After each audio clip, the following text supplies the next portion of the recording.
to everything. And by the way, I agree with Dean Blandino. That was not a catch. Yeah, no. And I know I'm a little biased. No, but I'll current admit. rules, Right. It's not.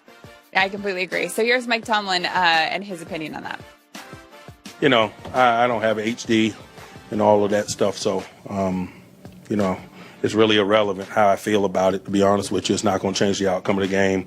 I'm not going to cry over spilt milk and all of that crap and talk about replay. I ain't doing it. He doesn't have HD? I'm not sure what that HD TV. I think everyone has HD at this point. HD Vision. Do they even sell TVs that aren't HD? Boy, it was. But do you think that he might not have a job there? No. The Steelers don't fire coaches. I mean, they just don't. And by the way, they're going to be a number 2 seed. They're going to win their division again.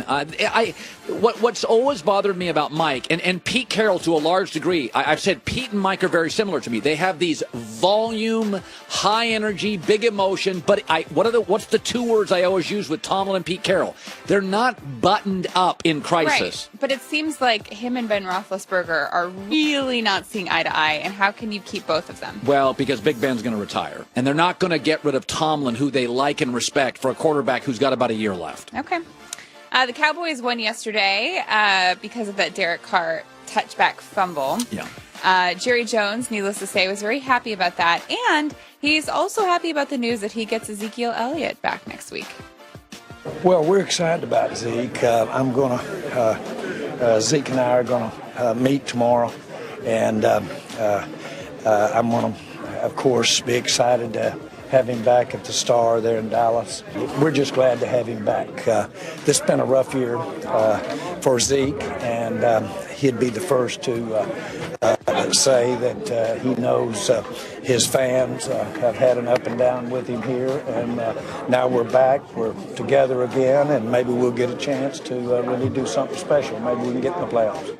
Okay, first I want to say I do not feel bad for Zeke and having a bad year. That was his choice. Yeah. But do you think that Jerry Jones is right and that they're going to do some amazing things now? Well, I'll tell you this. Once again, this is a number I've been throwing out there. Dak Prescott is now, as a starter, 19-3 when you give him the league average of run support. Mm-hmm. Okay? He's now won 3 straight games without Ezekiel Elliott. Now, Zeke makes them better. Right now, they're a good football team. They won on the road. That's something. You know, everybody poo-poos this win. You just won on the road against a high-level quarterback on Sunday Night Football. That's a nice win. Dak is now 19-3. And then, by the way, they're 3-0 in their last 3 without Zeke. But I do think, Christine, this is a good team. In order to win the NFC, you don't have to be great. There's no great teams. Minnesota's got a great roster, but they don't have a great quarterback. He takes them from good to very good. So to Jerry's point, I do think Zeke moves them up a notch. And if they can get into the playoffs, I mean, if I said to you tomorrow, Dallas at Carolina, that's a 2-point spread. That's a real NFL game. And finally, the 49ers, remember we talked last week about them winning their first back-to-back games since 2014? Well, now they won again, so that's 3 straight. And that is because of Jimmy Garoppolo. Yes, it is. That was amazing down the field with a minute left to go to help them win the game. Crazy. After the game, though, I want you to listen to his press conference. Mm-hmm. He sounds very much like he's still a member of the Patriots because he sounds like Belichick and Brady. I set pretty high expectations for myself, and I hold myself to a pretty high standard. So I think it's it's a work in progress. I mean, we still have 2 games left in the season. We got a really good team coming in here next week, and so we have to keep preparing and going out to practice, have good practices. I think that's playing a huge role in this. We go out Wednesday through Friday, and we're really putting the time, and it's starting to pay off. Yes. I mean, you could literally take that transcript and apply it to Tom Brady, and you would not know. Christine, virtually, Goulet, you're a San Francisco guy. Nobody saw this game out of the Bay Area and Nashville.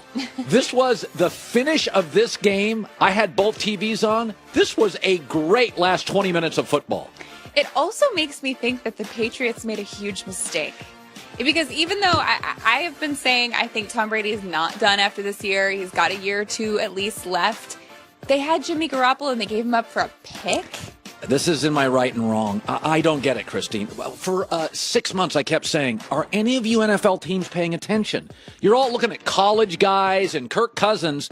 Garoppolo is sitting there learning from the best quarterback and the best coach Yeah. probably ever. Talks And by the just way, like him. and when he's actually played, you're like, oh, he's like Tom Brady with mobility. Like, Yeah. this is a blunder by everybody except the Niners. Yeah, I Good, think good he for the means he- Niners. That's the news. Christine with the news. Well, that's the news. And thanks